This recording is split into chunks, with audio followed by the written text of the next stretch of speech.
Welcome to Creative Bursts. I'm Sarah Webb, children's writer and creative writing teacher, and I'd like to start with one of my favourite quotes from Roald Dahl. He said, "Watch the world with glittering eyes. Those who don't believe in magic will never find it." Our theme for today is All Creatures Great and Small, which is from a hymn written by Cecil Frances Alexander, an Irish woman.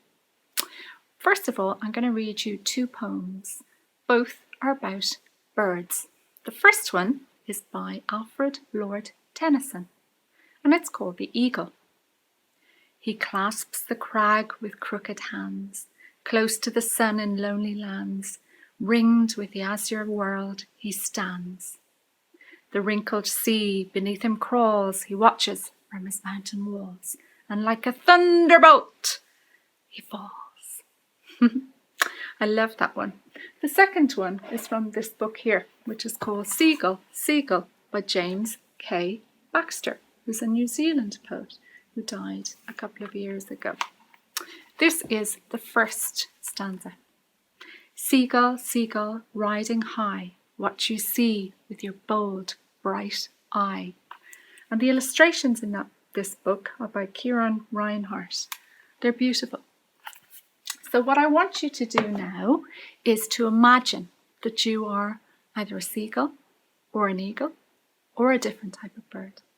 And I want you to watch down, pretend you are flying and watching down into the sea, into a beach, into homes. You decide. I'd like you to write a story about that bird.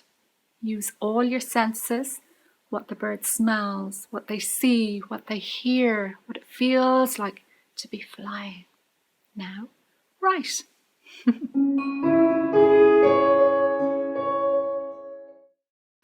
I love poems and books about animals, and I'll be sharing some of my favourite novels featuring animals with you in a few minutes. But first, two short poems.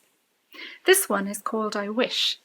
We don't know who the author is, it's anonymous, but it always makes me smile. I wish I was a dragonfly, hallelujah in sun gleam. Have you ever seen a dragonfly? I saw one on a small island off West Cork, called Garnish Island, and it was so beautiful. I also adore Mary Oliver's poetry. She writes a lot of nature poetry. This is an extract from one of her poems called The Summer Day. It's also about a different kind of mini beast. Who made the world? Who made the swan and the black bear? Who made the grasshopper? This grasshopper, I mean, the one who has flung herself out of the grass, the one who is eating sugar out of my hand, who is moving her jaws back and forth instead of up and down, who is gazing around with her enormous and complicated eyes.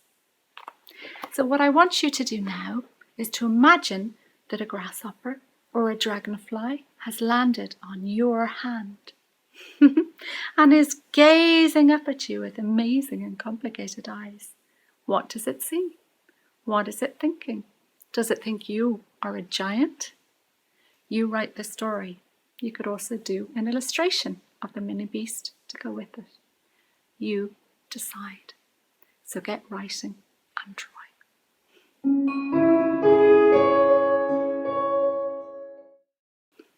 So this is my dog Lucky.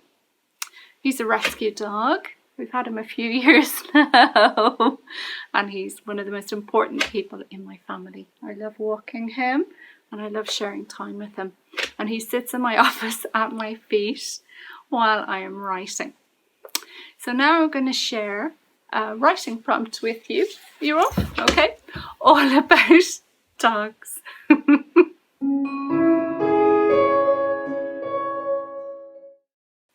Did you like meeting Lucky? He enjoyed meeting you too. So now I'm going to share two short poems with you. One by Mary Oliver, who we just heard from, and one by Eleanor Farjeon. They're both about dogs. This is an extract from The Sweetness of Dogs by Mary Oliver, and she talks about her dog, Percy. What you say, Percy? I'm thinking of sitting out on the sand to watch the moon rise. It's full tonight. So Mary goes to watch the moon with Percy, and then she writes this. Percy, meanwhile, leans up against me and gazes up into my face, as though I were just as wonderful as the perfect moon. This is Bliss by Eleanor Fargen. Let me fetch sticks, let me fetch sticks. Throw me your bones, throw me your tricks.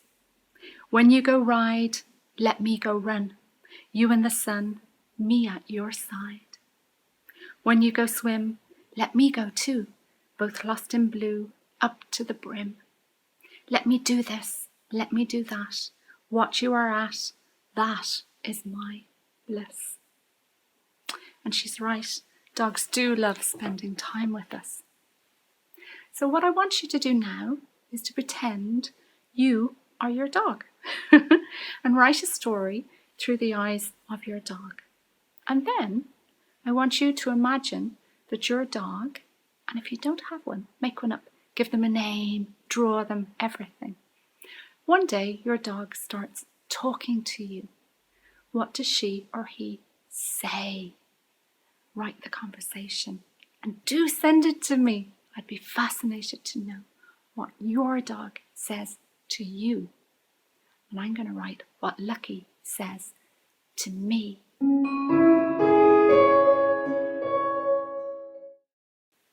And finally, I'd like to recommend some of my favourite books about animals. As Stephen King once said, famous American writer, if you want to be a writer, you must do two things above all others: read a lot and write a lot. The first book I'd like to recommend is this one, Dr. Hibernica Finch's compelling compendium of Irish animals by Aga Grandowitz and Rob McGuire. And it has beautiful illustrations and fantastic information about a range of Irish animals. The next book I'd like to recommend is a real classic, and it's called Charlotte's Web. It's about Fern and Wilbur and Charlotte, who's the little spider who saves Wilbur's life in a very special way. It's by E.B. White. The third book is one of my favourite books from last year, and I like it so much I'm always giving it to young readers to read, which is why I only have a printout and not the actual book. And it's called I, Cosmo by Carly Soroziak, and she is an American writer again. I love this book. Cosmo is a golden retriever who is determined to help his owner, a boy, when the boy gets into difficulties. It's a really, really warm, funny book, and I can highly, highly recommend it. So I do hope you've enjoyed today's Creative Bursts on the All Creatures Great and Small theme, and I look forward to seeing you again. And as Einstein once said, creativity is intelligence having fun. So you go and have some fun and do some writing and drawing.